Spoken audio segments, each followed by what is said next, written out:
My name's Daniel. I'm 31, and I've spent most of my adult life learning how to laugh off insults that feel more like paper cuts, small, sharp, and slow to heal. I come from a family that loves parties but not people. At least, not people like me. You know the type. Families that measure your worth in Instagram likes and compare your life milestones like it's a scoreboard. I was never winning. My sister, Brooke, on the other hand, she's the reigning MVP of our family highlight reel.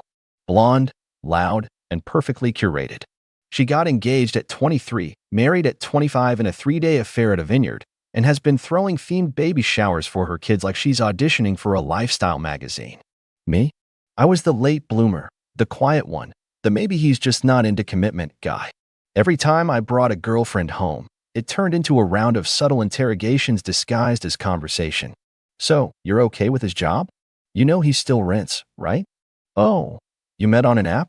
That's cute. Still, I showed up. Every birthday, every holiday, every christening. I sat at the folding tables and smiled when they forgot to include my name on the group photos. I brought gifts they didn't open in front of me and made polite conversation while being reminded that I was the last single one left. But the worst was Brooke's wedding. I remember showing up early in a decent suit, nothing flashy, but neat, and being stopped at the door by one of the planners with a clipboard who asked if I was Daniel the plus one. I wasn't even listed on the seating chart. When I found my place, it was at the overflow table with the groom's distant cousins and a few college roommates they didn't know where to place. During her speech, Brooke actually said, "To everyone who made today beautiful, you know who you are, and you're sitting right here in front of me."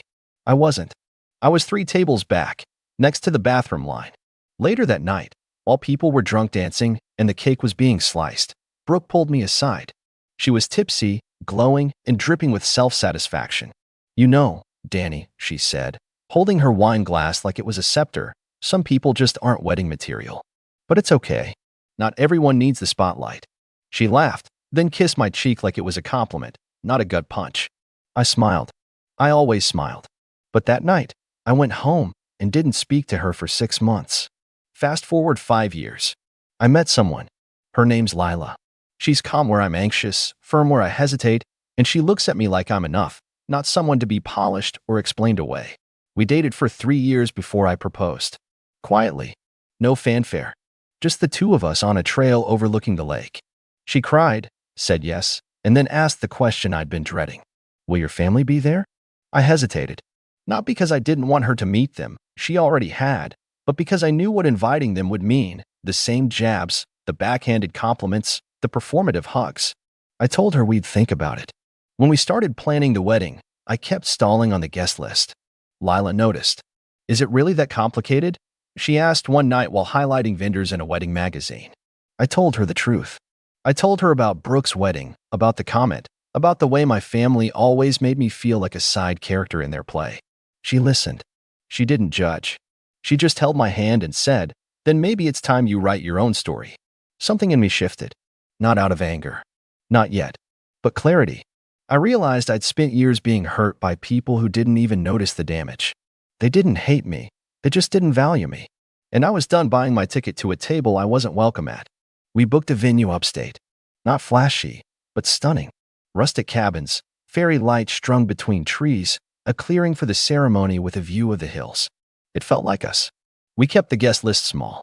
Lila's friends, a few of mine, her parents, a couple mentors, co-workers who'd become family. I debated adding Brooke. I really did. I even stared at the cursor blinking next to her name on the spreadsheet. But then I remembered the smirk, the bathroom table, the "not wedding material" comment, and I deleted it. Not in anger. In peace. And then I deleted the rest of them too.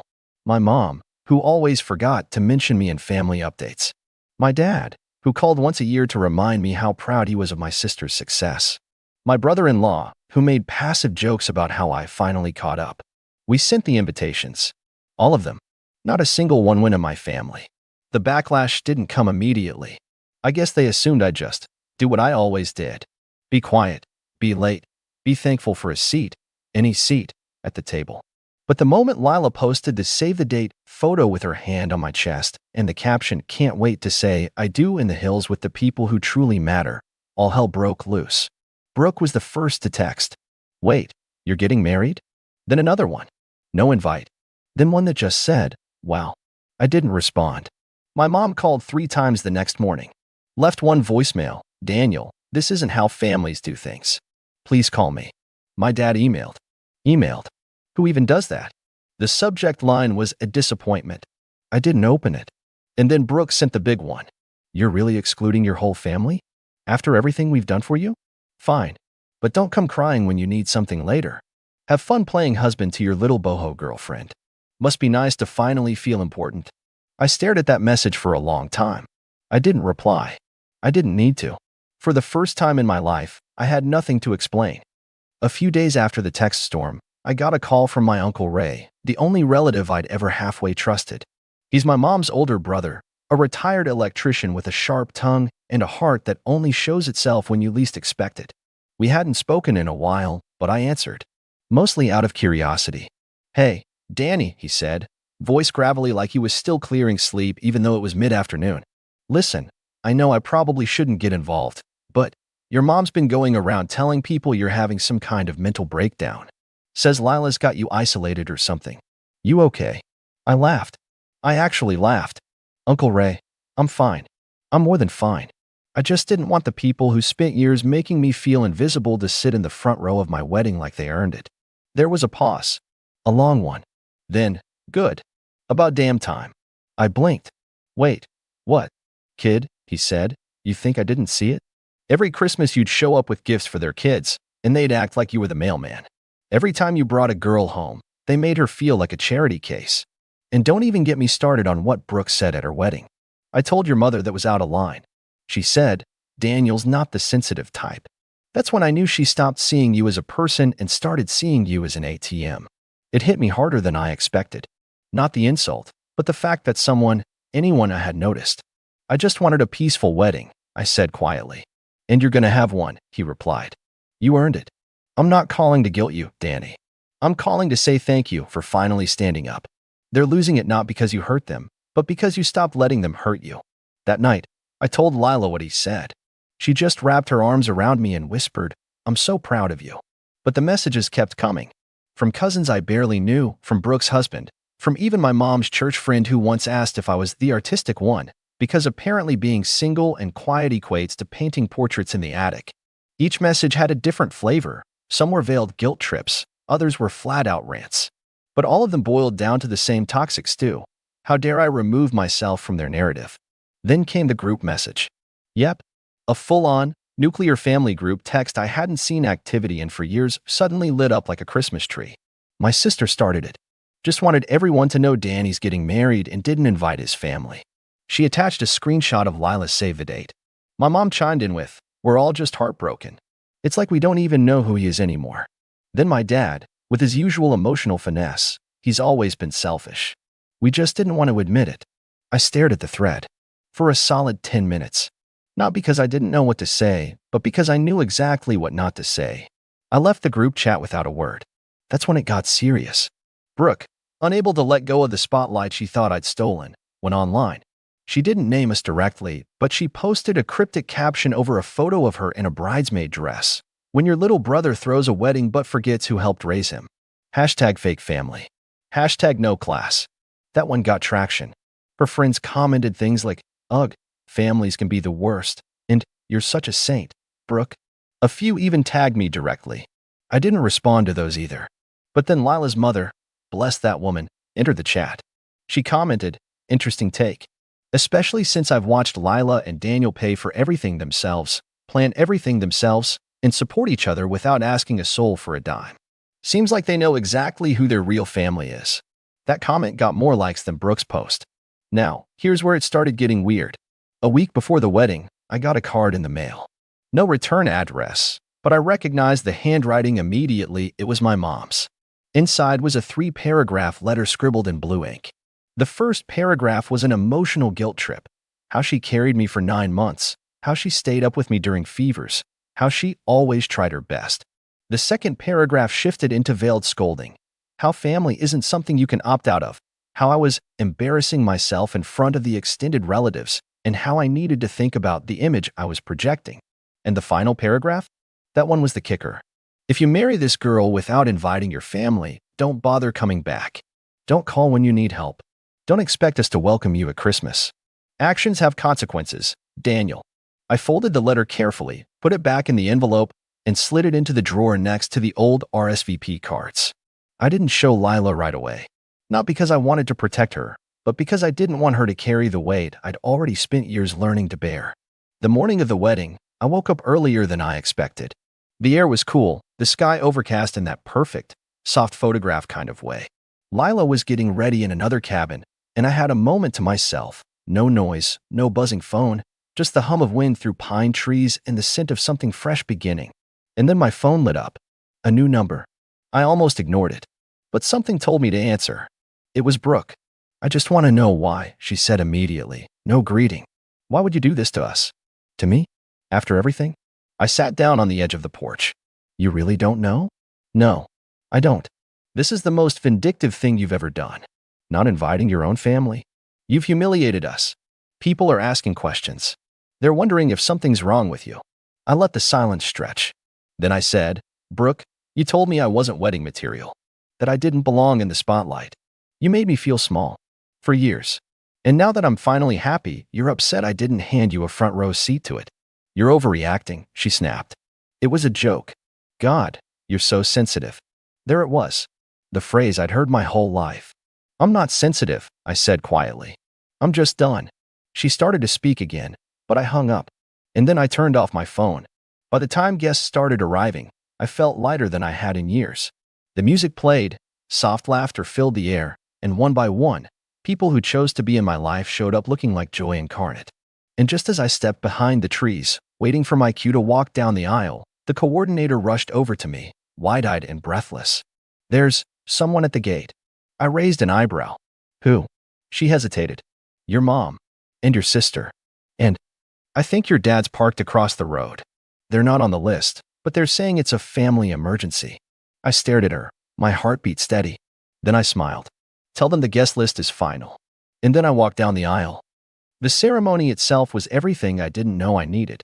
No flower walls, no drone footage, no six-piece string quartet, just close friends, warm glances, and the kind of vows that come from weathering storms together. When I saw Lila walking toward me, hair braided with tiny wildflowers and that calm, radiant smile, it hit me just how far I'd come.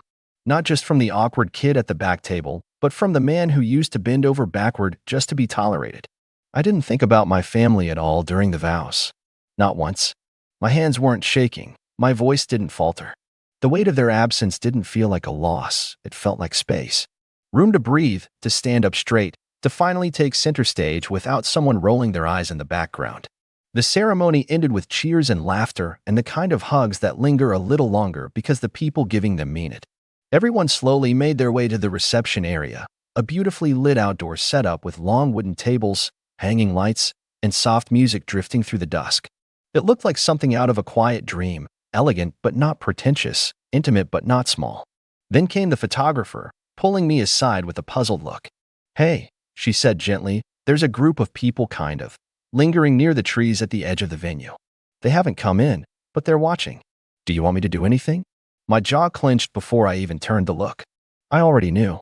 Sure enough, across the small gravel road and half concealed behind the tree line were three figures.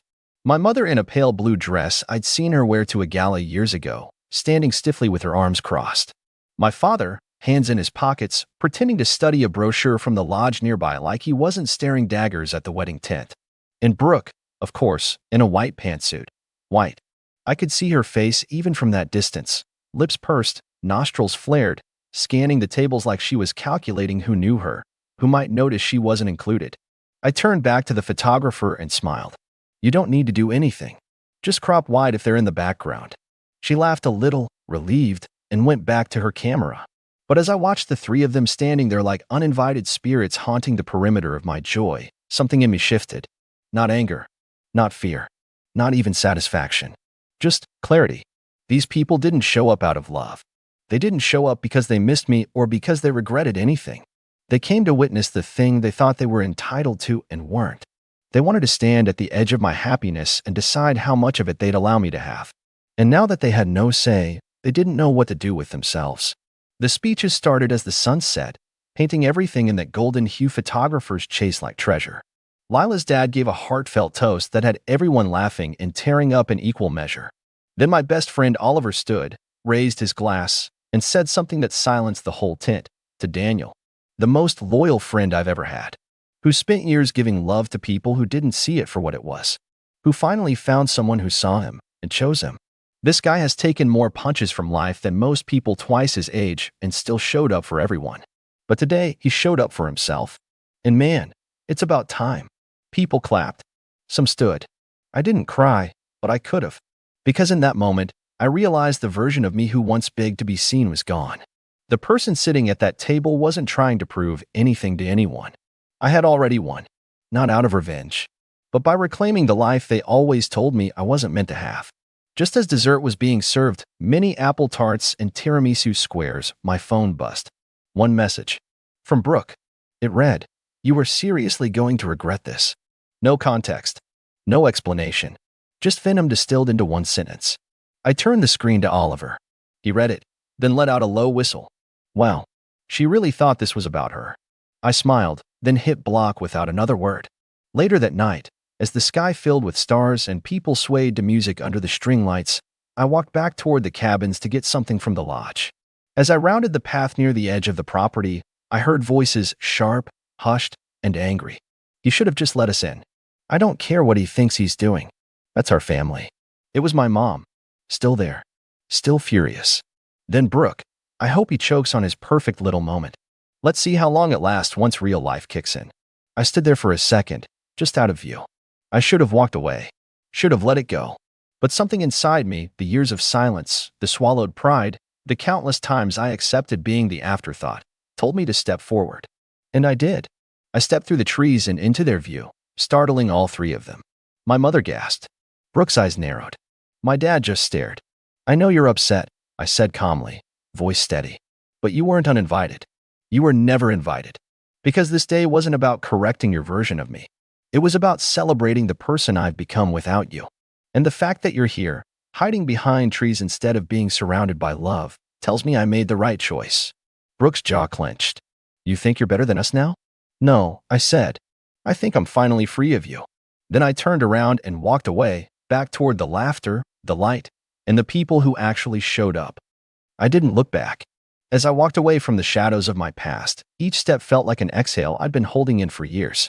The wedding was still alive behind me, music drifting through the trees, fairy lights glowing like soft stars, Lila's laughter echoing with the kind of warmth that no family function ever gave me. I didn't need to see their faces to know what I left behind. I could feel it. 3 people standing in silence, stunned by the one person they thought would always come crawling back, finally walking away. When I returned to the reception, Lila caught my eye from across the dance floor. She was barefoot now, shoes abandoned under a table, dress flowing as she twirled in a slow circle with her niece on her hip. She smiled at me like nothing in the world was missing. And for the first time in my life, I agreed. We danced, we laughed, we cut the cake without a single passive-aggressive comment or forced photo. Our friends gave awkward, funny toasts. Someone spilled red wine and blamed it on the ghosts of exes past. People stayed late, long past when the music should have stopped. Nobody was checking their watches or pretending to care. They just were there. And so was I. When the night finally wound down, and the last lanterns were dimmed, I sat with Lila on the cabin porch wrapped in a blanket in silence. Just the two of us. She leaned her head on my shoulder. I saw them, she said quietly. I know. I wanted to say something, but I didn't want to ruin it. You didn't, I whispered. They couldn't ruin it even if they tried. She reached into her pocket and pulled out a small white envelope. This came while you were getting ready. I didn't want to hand it to you before the ceremony. I took it slowly. My name was written in my mother's handwriting again. Inside was a check for $10,000 and a note. For the wedding expenses. We know things are probably tight. Don't let your pride ruin your marriage before it starts. Think about your future. Mom. There was no signature. No warmth. Just an assumption that I was still for sale.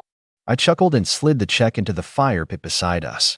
The flames caught quickly, curling the paper into black wisps that flew into the sky. Lila didn't say anything. She just pulled the blanket tighter around us, and we sat there until the fire died down, the last ember glowing like the last word I never needed to say. A week later, we were back home. Married. Peacefully married. The venue had cleaned up, the deposit cleared, the photos were being edited, and the silence from my family was deafening. At first, I thought maybe they'd finally accepted it, my choice to cut the cord they'd been yanking my whole life. But then the fallout started, not from them directly, but from everyone around them. It began with a voicemail from my cousin Rachel.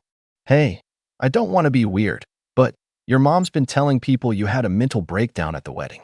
She said you kicked them out and that you banned family because Lila doesn't like them. But I saw the photos. You guys looked happy. So I just wanted to check. Are you okay?" I played the message twice. Then I checked Facebook. Sure enough, my mother had posted a vague status the day after the wedding. When you raise someone with love and they repay you with exile, you have to let go and pray they find their way back before it's too late. #heartbroken, #family first. The comments were full of sympathy. Praying for you. Kids can be so selfish these days. You're such a strong woman. And of course, one from Brooke's best friend. Ugh, I still can't believe he didn't even let you stay. Disgusting. It would have been laughable if it hadn't been so calculated. They were spinning the story, trying to regain control over a narrative they'd lost. In their version, I was unstable, dramatic, controlled by a manipulative wife. A cautionary tale. So I did something I hadn't planned on. I responded, not with a Facebook post or a text thread. No, I wrote a letter. A real one. Printed it out, sealed it in an envelope, and mailed it to my parents, Brooke, and a few of the relatives who had reached out in concern. No drama. Just facts. Dear family, you've made it clear that your version of my life makes more sense to you than the truth ever did. So let me tell it once, plainly. I did not have a breakdown. I did not exclude you out of spite or manipulation. I chose to begin a new chapter of my life surrounded by people who love me for who I am, not who they expect me to be. Brooke, you once told me I wasn't wedding material, that I didn't belong in the spotlight. You laughed as you said it, but the damage was real. For years, I internalized every offhand comment, every backhanded compliment, every time I was made to feel like an afterthought. I stayed quiet because I was taught that family forgives. But forgiveness requires remorse.